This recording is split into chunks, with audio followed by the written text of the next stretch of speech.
j'espère que vous allez bien. Alors aujourd'hui, je vais vous apprendre à dessiner des gouttes d'eau. J'espère que ça va vous plaire. Vous êtes prêts? C'est parti! Alors d'abord, on va dessiner un rond.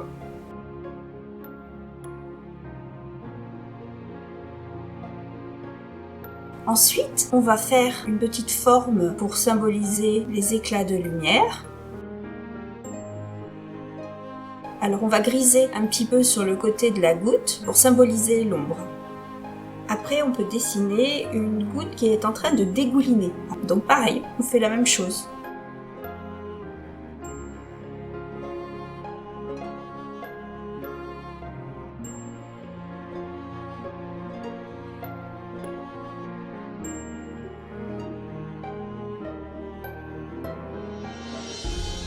Et ensuite, on peut dessiner une goutte d'eau, carrément la goutte d'eau goutte d'eau de pluie, la goutte d'eau qui tombe. Et on fait toujours pareil, avec l'éclat de lumière sur le côté, en dessous, le reflet. La seule différence qu'il va y avoir, c'est que sur la première, la goutte d'eau qui est posée, il va y avoir une petite ombre, un reflet sur le côté. Alors que sur l'autre, sur la goutte qui tombe, il n'y en a pas. Alors ça va être l'ombre que fait la goutte sur son support. Il va y avoir aussi un léger reflet. Ensuite, on va avoir besoin d'un crayon aquarelle, d'un pinceau, ou alors, comme moi, d'un pinceau à réserve d'eau. On va commencer à dessiner comme si c'était un crayon à papier, tout simplement, ou un crayon de couleur, basique, en faisant comme sur le croquis.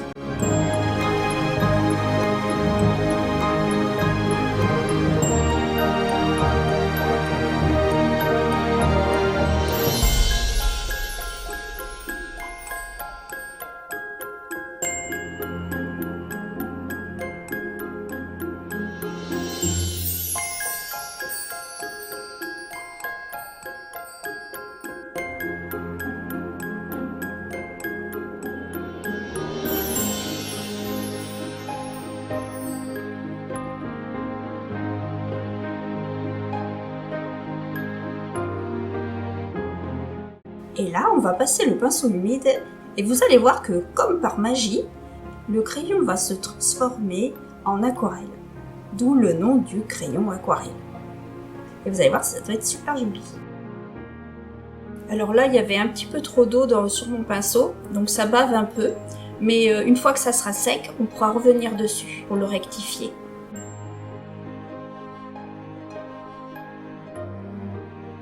Alors la différence qu'il va y avoir entre les crayons aquarelle et l'aquarelle, c'est qu'avec le crayon, on voit encore les traces du dessin.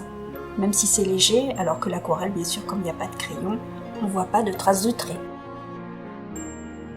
Maintenant, je vais vous dessiner plein de formes différentes et puis vous allez voir ce que ça donne.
Alors là, maintenant que c'est sec, je peux revenir avec mon crayon aquarelle et répéter l'opération pour rectifier mon dessin.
Voilà quelques exemples de ce que ça peut donner, mais je suis sûre que votre imagination n'a pas de limite. Donc maintenant, c'est à votre tour, amusez-vous bien. Et voilà, maintenant, vous savez dessiner les gouttes d'eau. Vous pouvez en dessiner de toutes les formes, de toutes les couleurs, et faire plein de jolies créations. J'espère que ça vous a plu, et je vous dis à bientôt. Bisous bisous.